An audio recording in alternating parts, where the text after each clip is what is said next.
Hey guys, we are going to be reading chapter 14, Norbert the Norwegian Ridgeback. And what we're going to do is read the full chapter today. It's going to have to be in different parts because YouTube only allows me to upload 15 minutes at a time. So we're going to start with the first part and then keep going. Okay. So Norbert the Norwegian Ridgeback. I cannot believe we're on chapter 14 already, by the way. It seems like it's flying. Coral, however, must have been braver than they'd thought. In the weeks that followed, he did seem to be getting paler and thinner, but it didn't look as though he'd cracked yet. Every time they passed the third-floor corridor, Harry, Ron, and Hermione would press their ears against the door to check that Fluffy was still growling inside. Snape was sweeping about in his usual bad temper, which surely meant that the stone was still safe. Whenever Harry passed Quirrell these days, he gave him an encouraging sort of smile, and Ron started telling people off for laughing at Quirrell's stutter. Hermione, however, had more on her mind than the Sorcerer's Stone. She had started drawing up study schedules and color-coding all her notes. Harry and Ron wouldn't have minded, but she kept nagging them to do the same thing. Hermione, the exams are ages away. 10 weeks, Hermione snapped. That's not ages. That's like a second to Nicholas Flamel. But we're not 600 years old, Ron reminded her. Anyway, what are you studying for? You already know it. What am I studying for? Are you crazy? You realize that we need to pass these exams to get into the second year, right? They're very important. I should have started studying a month ago. I don't know what's gotten into me. Unfortunately, the teachers seem to be thinking along the same lines as Hermione. They piled up so much homework on them that the Easter holidays were not nearly as fun as the Christmas ones. It was hard to relax with Hermione next to you reciting the 12 uses of dragon's blood or practicing wand movements. Moaning and yawning, Harry and Ron spent most of their free time in the library with her, trying to get through all of their extra work. I'll never remember this, Ron burst out one afternoon, throwing down his quill and looking longingly out of the library window. It was the first really fine day that they'd had in months. The sky was a clear forget-me-not blue, and there was a feeling in the air of summer coming. Harry, who was looking up Dittany in one of the 1,000 magical herbs and fungi, didn't look up until Ron said, Hagrid, what are you doing in the library? Hagrid shuffled into view, hiding something behind his back. He looked very out of place with his moleskin overcoat.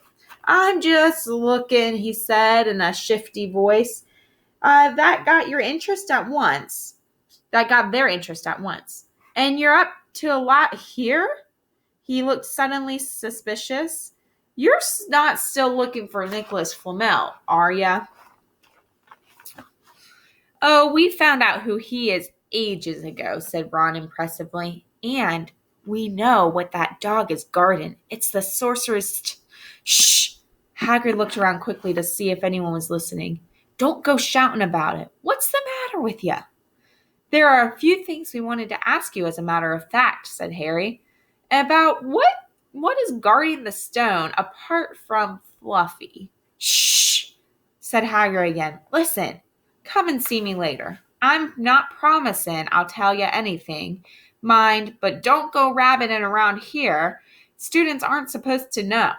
They'll think I told you or something.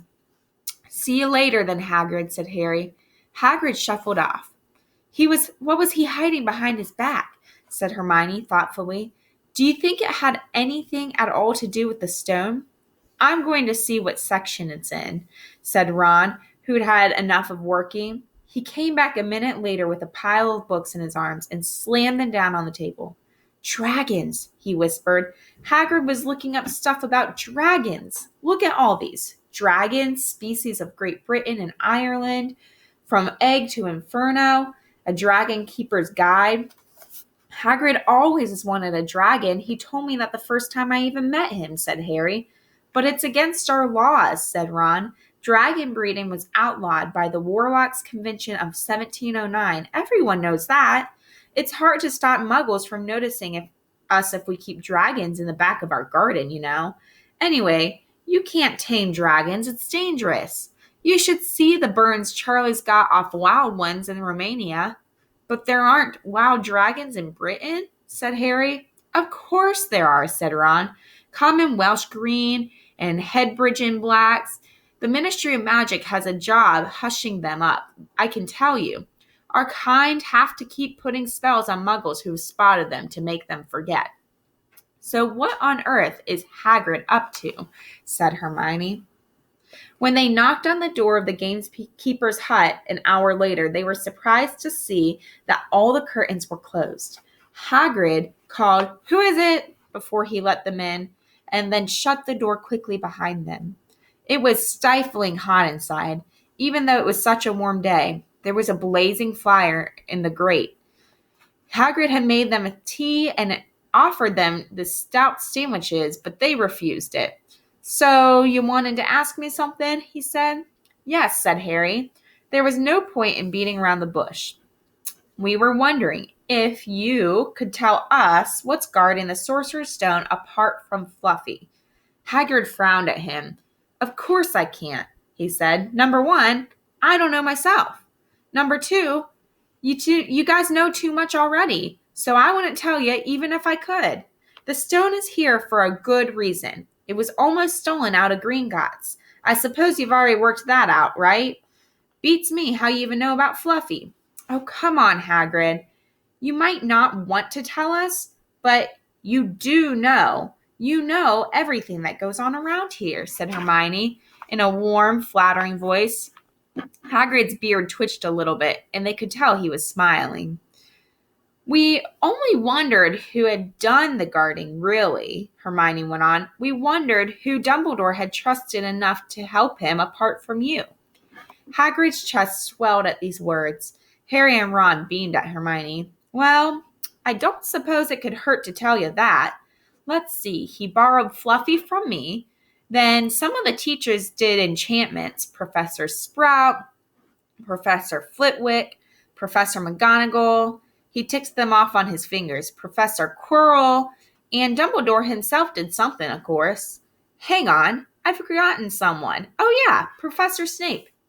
"Snape?" "Yeah. Wait, you're not still on that, are you? Look, Snape helped protect the stone, and he's not about to steal it." Harry knew Ron and Hermione were thinking the same thing as he was. If Snape had been in on protecting the stone, it must have been easy to find out how the other teachers guarded it. He probably knew everything, except it seemed Quirrell's spell and how to get past Fluffy. "You're the only one who knows how to get past Fluffy, aren't you, Hagrid?" Harry said anxiously. "And you would not tell anyone at all, would you? Not even one of the teachers?" "Well, not a soul knows except for me and Dumbledore," said Hagrid proudly. "Well, that's something," Harry muttered to the others. "Hagrid, can we have a window open or something? I'm boiling." "I can't, Harry, I'm sorry," said Hagrid. Harry noticed him glancing at the fire. Harry looked at it too. "Hagrid, what's that?" But he already knew what it was. In the very heart of the fire, underneath the kettle, was a huge black egg.